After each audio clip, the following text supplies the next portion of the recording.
आणि त्याच अधिवेशनात म्हणजे ज्या काळात ही दंगल घडली त्याच अधिवेशनात भारतीय जनता पक्षाचे आमदार एकूणच नगरविकास आणि ठाणे महापालिकेतला ठाणे शहरातला भ्रष्टाचाराचा सगळा कारभार हा चव्हाट्यावरती आणतायत।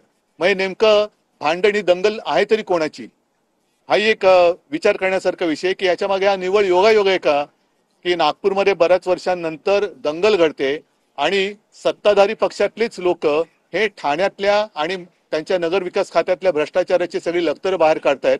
हा योगायोग हा सुद्धा एक पाहण्यासारखा आहे किंवा अभ्यास करण्यासारखा आहे। मला असं वाटतं की हे सरकार अपयश लपवण्यासाठी एक एक गोष्टी करायला बघते आणि त्याच्यात ते अधिकाधिक अपयशी होत चाललेलं आहे।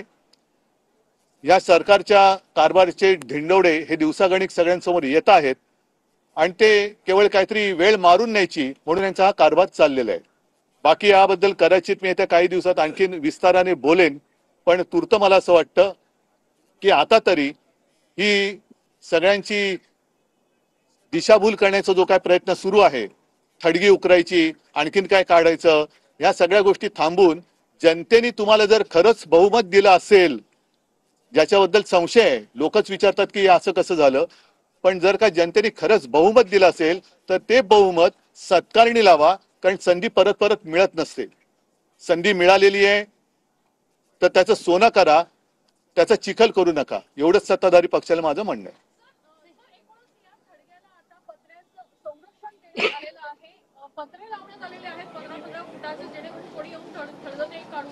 आता हे संरक्षण दिलं कोणी, हे संरक्षण दिलं कोणी?